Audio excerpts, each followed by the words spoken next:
Mulai berkembang dakwah, masih diam-diam Umar bin Khattab menyandang pedangnya, Pak, mencari Rasulullah. Pas dia sedang bawa pedang itu, datang orang Bani Zahrah. Mau kemana kau Umar? Aku mau membunuh Muhammad. Kau mau kau bunuh Muhammad? Adik kandung kau sendiri sudah masuk Islam. Oh, tambah emosi Umar. Pergilah Umar ke rumah adiknya. Terasa oleh adiknya ada jalan orang bergopoh-gopoh, langsung sembunyi yang mengajarkan Al-Quran. Waktu itu ada Ka'ab di dalam sedang mengajarkan Quran. Sembunyi Ka'ab. Setelah itu dihantam Umar pintu. Apa yang kalian baca tadi? Tidak ada, kami ngomong aja. Tidak usah kalian bohong. Aku bukan tidak tahu kalian sudah masuk Islam. Maka kata adiknya ini, adik iparnya Said bin Zaid namanya. Nama adik Umar itu, Pak, adik kandung itu juga Fatimah namanya. Fatimah binti Khattab. Kata adik iparnya ini, Umar, kau ini kan orang cerdas. Bagaimana menurutmu jika ada ajaran agama yang lebih baik daripada yang kau pahami sekarang? Oh, berarti betul kan ya, sudah masuk Islam kalian rupanya. Langsung dihantam Umar adik iparnya, langsung jatuh luka.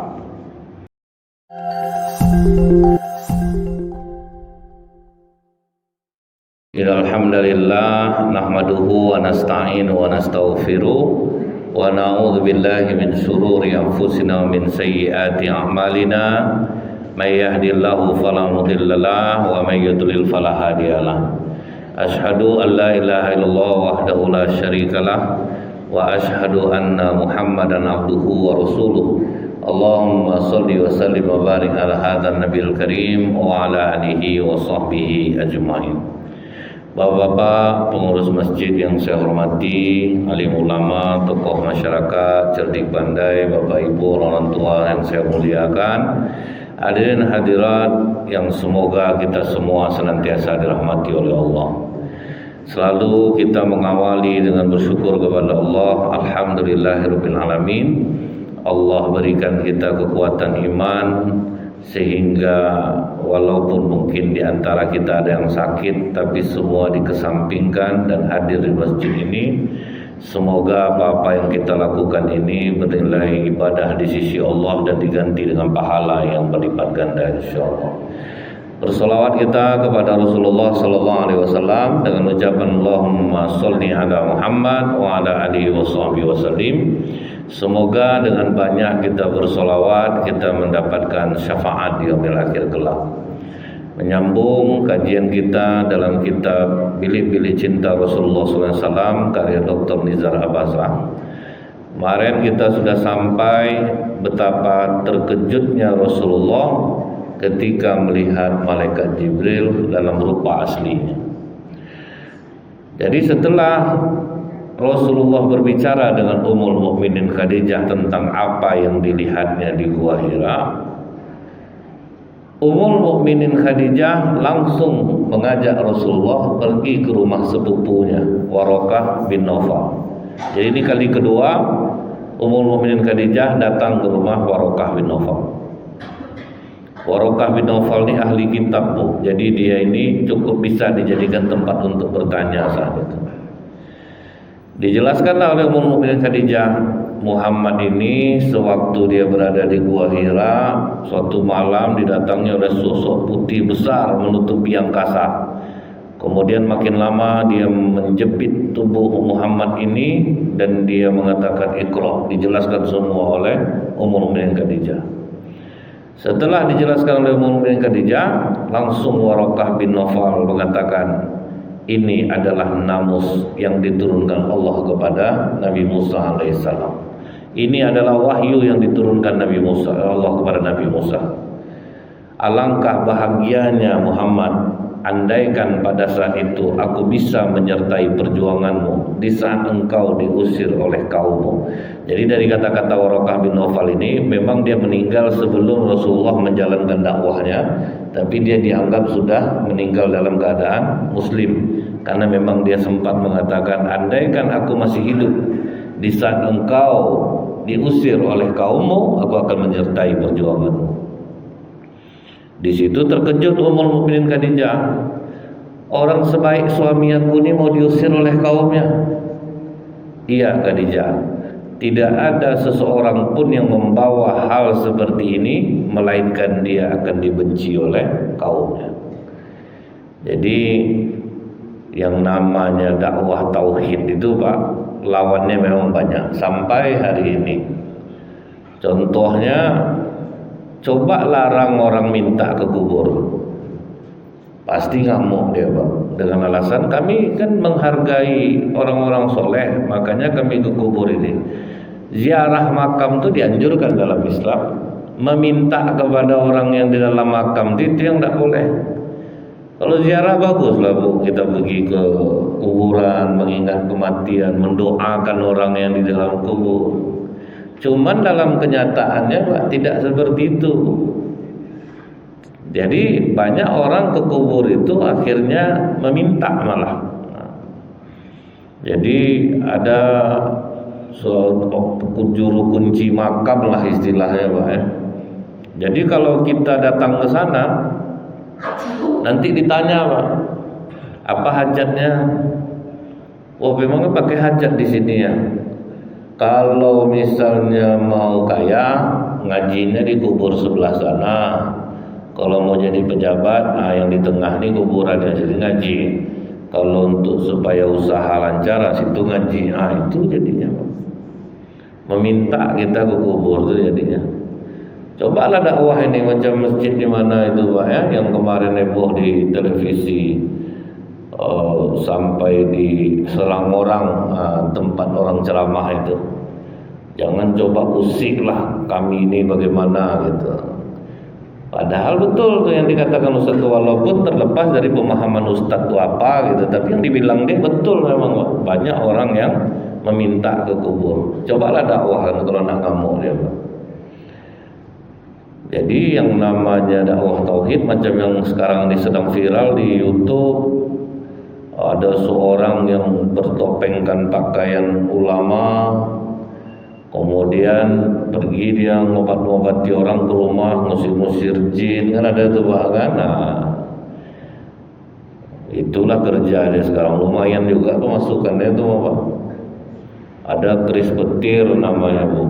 Jadi kalau dia mendeteksi penyakit orang, nanti bunyi petir tuh di ujung keris itu.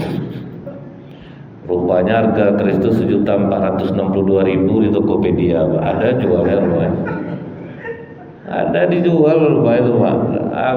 Memang itulah Bu ya, masyarakat kita ini kalau dibilang bandel Pak. Jadi memang dakwah tauhid itu tuh berat. Pergi dia ke rumah orang, sudah itu diceknya, oh dia ada penyakit nih, nanti dia apanya seolah-olah dipindahkannya lah penyakit itu ke dalam batu Pak. Ditaruh batu itu di atas piring, bergetar batu itu di piring. Memang iya pula Pak, bergetar batu itu di piring. Rupa batu getar itu 42.000 harganya Bu. Adalah jualnya tuh. Sekarang nih semua bisa dicari. Cuman walaupun dah terbongkar macam itu Pak, yang percaya tetap banyak. Jadi memang dakwah tauhid itu berat. Orang-orang yang udah rajin sholat, jadi bukan baru nih rumah makan Pak, masih banyak yang memakai itu tuh. Jadi ada seorang dukun ketika ditanyai, betul bisa melariskan usaha orang tuh. Itulah enak kerja macam aku nih. Tiap bulan dapat transferan, kerja enggak ada. Jadi ke waktu melariskan kedainya itu, pura-pura aja datang ke situ. Oh ini ada aura negatif di ruko bapak nih. Wah kan ini gayanya. Siramkan air sabun besok pagi, cuci bersih lantai ini. Karena dia tengok lantai itu kotor Pak, kan betul lah dia tuh. Itu nggak mau orang makan ke situ. Cuci bersih, sarang laba-laba semua bersihkan. Ini ada aura negatif. Itu susunan meja, robah. Padahal sebetulnya betul Pak, supaya enak dipandang sebetulnya Bu. Akhirnya dapat transferan dia tiap bulan itu loh. Di Pekanbaru nih ya, rumah makan, nah, itu masih banyak yang pakai itu. Dipasangnya foto Datuk Salih dari situ kan. Datang waktu itu saya diprotes sama rumah makan, kami itu menghargai ulama Ustaz. Sebanyak tuh ulama di Minang, Buya Hamka ngapa nggak ada pasang fotonya situ? Di dunia lagi mengenal Buya Hamka, Pak. Jadi dia coba membantah-bantah lah gitu, Pak. Jadi apa tujuan masang itu? Kami menghargai ulama, pasang foto Buya Hamka sebanyak itu, Pak. Tuanku Imam Bonjol bisa juga sebanyak itu. Akhirnya diam dia. Foto Datuk Salih itu dijual orang 20.000 pinggir jalan tuh, Pak. Apa hubungannya kira-kira dengan orang masuk rumah makan kita? Jadi memang berat.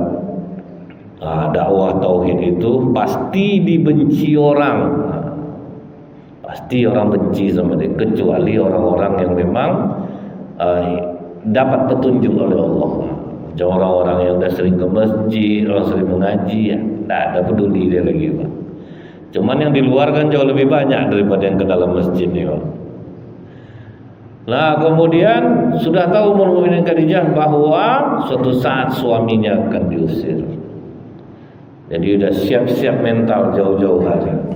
Nah, Rasulullah waktu mendapatkan wahyu ini, yang dikasih tahu Rasulullah, Pak, orang-orang dekat semuanya. Nah, yang masih dalam kalangan keluarga.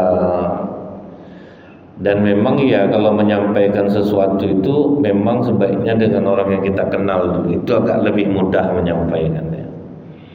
Orang jualan aja, Pak, keluarga dulu. Itu kan dipakai orang teknik marketing tuh. Orang teknik marketing jualan kan keluarganya dulu, masuklah. Keuntungannya nanti sekian karena keluarga yang ngomong, mau kita. Tapi cobalah, Pak, sales kita tidak kenal masuk rumah, udah ada, tidak terima orang, Pak, karena tidak kenal. Biarkanlah kami bicara dulu, Bu, kami mau menjelaskan mereka. Udah ada. Mana terima, Pak? Jadi memang teknik seperti ini digunakan oleh marketing untuk memajukan usaha. Orang-orang dekat dulu mengenalkan teh herbal, madu. Cobalah jual madu. Sembarangan aja kita, tidak ada orang beli. Tapi kalau udah kenal, paling tidak segan ya, paling tidak didengarnya lah. Nah, jadi disampaikan oleh Rasulullah kepada orang-orang dekat di rumah, istri, anak-anak, terus yang bekerja dengan Rasulullah dan Khadijah. Nah, mulai sembunyi-sembunyi. Yang pertama yang masuk Islam, Pak, begitu Rasulullah ini mulai keluar berdakwah. Nah, yang masuk Islam membenarkan itu adalah Abu Bakar Siddiq radhiyallahu anhu. Abu Bakar ini masuk Islamnya unik sebetulnya, Pak. Waktu dia umur 16 tahun. Jadi dia ini pernah punya mimpi. Kemudian mimpinya itu hanya diceritakannya kepada satu orang rahib di Syam. Jadi begitu dia ceritakan, kata rahib ini, kalau benar mimpimu itu akan datang Rasul akhir zaman dari kaummu dan kau akan menyertai dia sampai dia mati. Itu umur 16 tahun tuh, Pak. Jadi begitu Rasulullah mengatakan diri dia Nabi, Abu Bakar datang. Muhammad, kalau memang betul mimpi kau tuh, apa buktinya? Langsung kata Rasulullah, mimpimu yang pernah kau ceritakan kepada seorang rahib di Syam ketika engkau berumur 16 tahun. Langsung dicium Abu Bakar kening Rasulullah, karena dia tidak menceritakan mimpi itu kepada satu orang pun. Maka yakin dia, langsunglah Abu Bakar Siddiq masuk Islam. Abu Bakar Siddiq kaya raya, Pak. Jadi memang betul kata Rasulullah itu, sebaik-baik penolong untuk takwa kepada Allah adalah harta benda, dan sebaik-baik harta di tangan orang-orang soleh. Jadi kalau orang soleh kaya, ada gunanya untuk orang. Jadi kita ini kalau yang ada dikasih Allah kesempatan untuk kaya, berarti sudah dipercaya Allah itu. Insya Allah tidak akan membahayakan. Tapi kalau memaksa diri kaya, rajin sholat duha, minta kaya, ini bahaya nih. Karena Allah ini udah tahu, ini bagus kaya, ini baik nih. Ini kalau ini jangan kaya, ini bini dia balik, ini tidak boleh kaya. Ini kalau kaya pelitnya minta ampun, dah lah susah aja lah dia terus ada. Maka ada di antara kita tuh susahnya awet, susahnya awet, tidak bisa keluar daripada kesusahannya itu. Karena memang susah itu yang baik untuk dia. Abu Bakar Siddiq itu Pak, kaya raya, miliuner waktu itu. Jadi memang tidak bisa dipungkiri dakwah Islam ini kuat karena harta benda. Ummul Mukminin Khadijah dikumpulkan seluruh harta saudagar Arab itu baru satu harta dia baru. Makanya kalau ada masanya kita ini berdakwah menarik orang lewat perut. Nah, itu istilah Rasulullah, menarik orang lewat perut. Waktu Safwan bin Umayyah namanya, tidak mau dia menerima Islam ini, tapi Rasulullah tidak mau ganggu dia. Dia kebetulan punya 100 baju perang dari besi. Jadi waktu perang Hunain dipinjam oleh Rasulullah. Dia tidak Islam, dipinjamkannya. Jadi pas pulang kan banyak penyat-penyat baju itu loh. Dikembalikan oleh Rasulullah, dibawa Rasulullah dia ke atas bukit. Safwan, kau lihat onta-onta yang di bawah sana? Lihat Muhammad, karena kami telah meminjam baju besi kepadamu dan banyak yang rusak, dan kami memperoleh kemenangan. Seluruh onta yang ada di lembah ini semuanya untuk, langsung syahadat Pak. Dikasih harta itu langsung syahadat. Nah, jadi memang kalau orang menggunakan hartanya untuk berdakwah itu lebih cepat masuknya.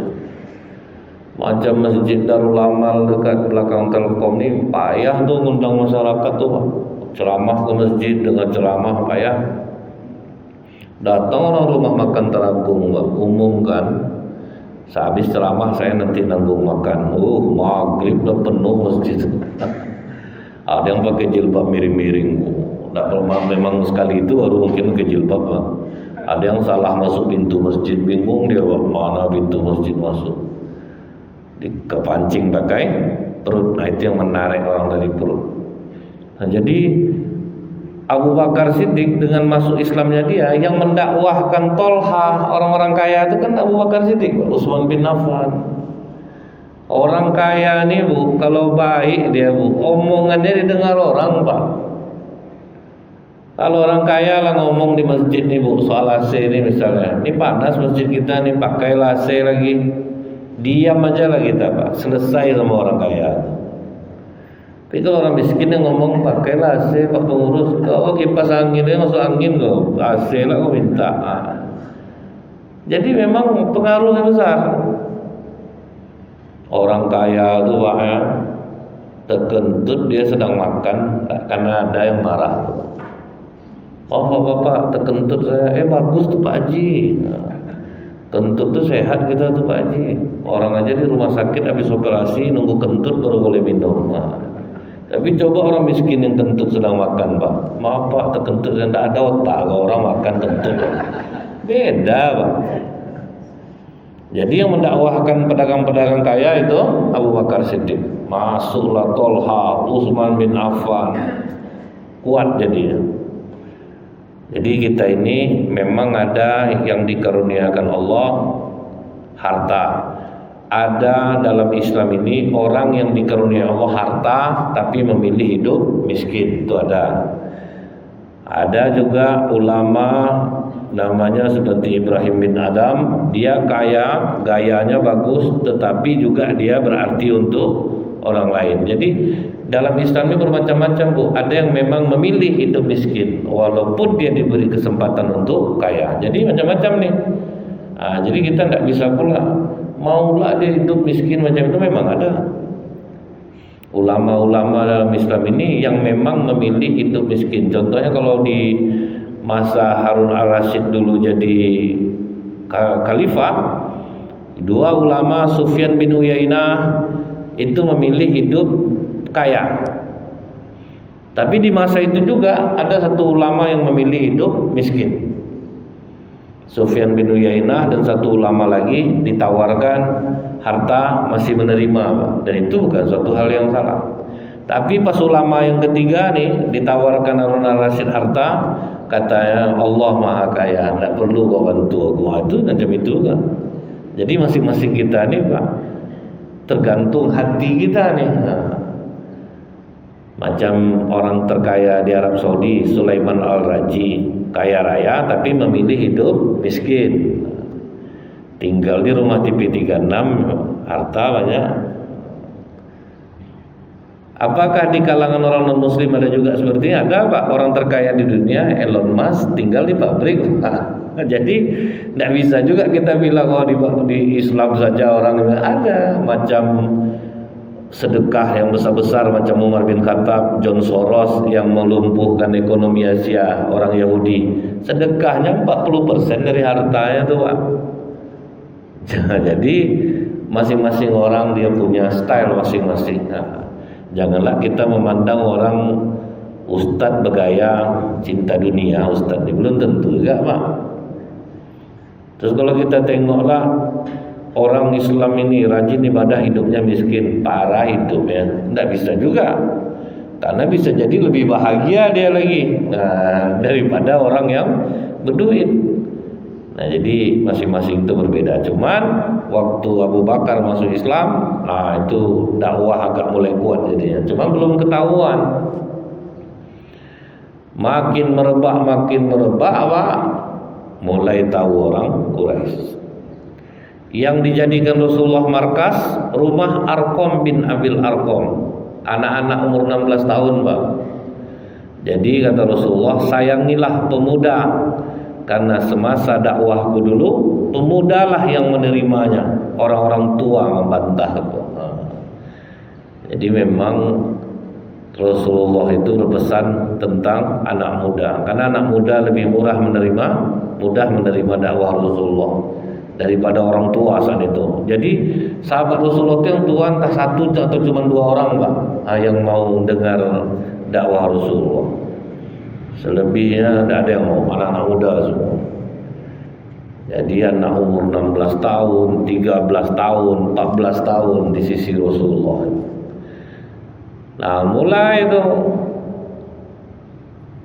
mulai berkembang dakwah, masih diam-diam Umar bin Khattab menyandang pedangnya Pak,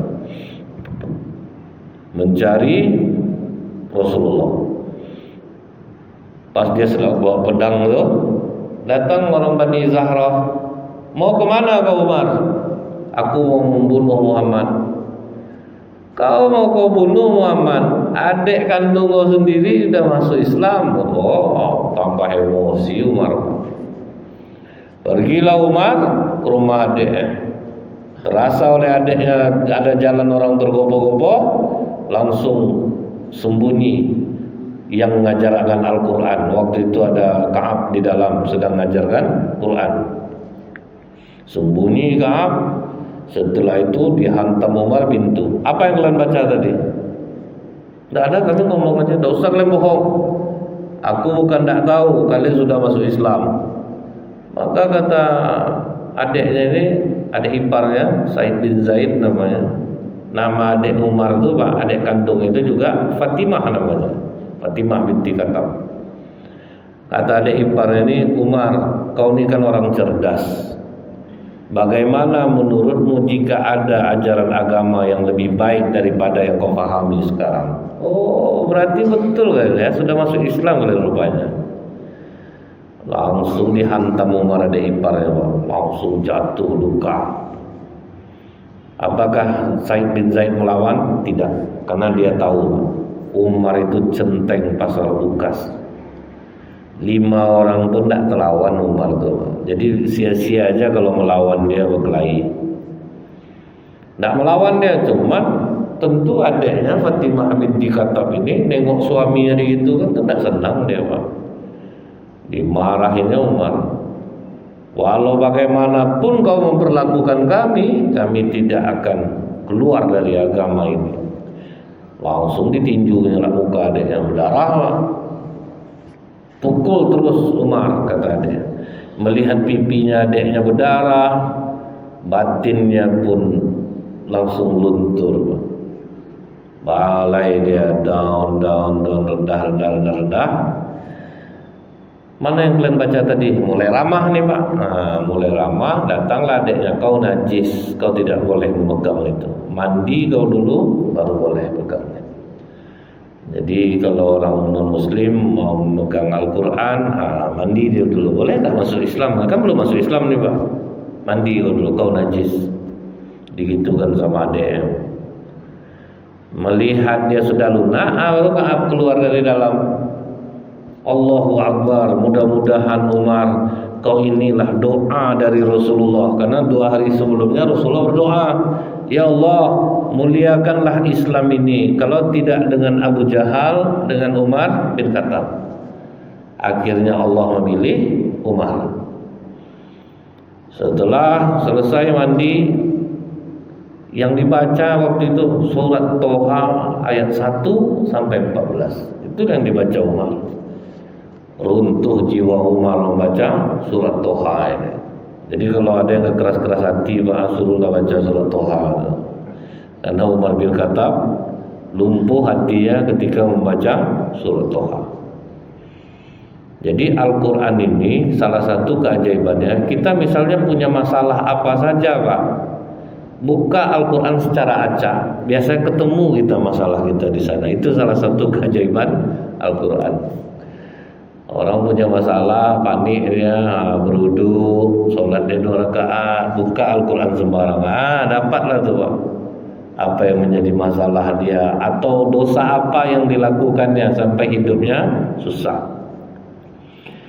Karena tanpa kita sadari, kadang-kadang banyak dosa-dosa kita lah yang menyebabkan hidup kita menderita tanpa kita ketahui. Misalnya gini Pak, ini yang tanpa kita ketahui. Bapak udah rajin sholat tahajud, Bapak rajin sholat berjamaah, kemudian kita menganggap remeh orang yang belum sholat misalnya, atau orang yang tidak tahajud. Itu lebih parah dosanya Pak, kita tidak tahu.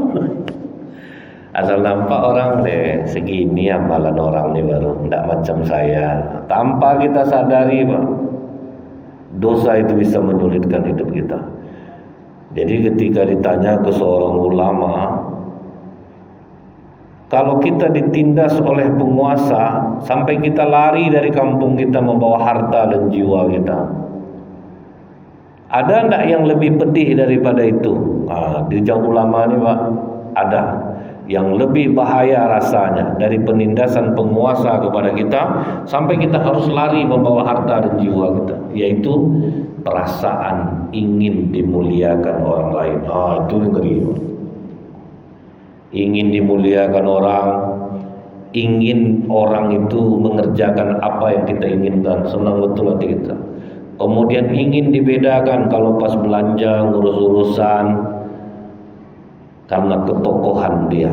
Itu lebih parah lagi rasa. Macam-macam kita yang udah taat ibadah Pak, ya, pergi ke pasar harga cabai jadi setengah, itu bangga dia.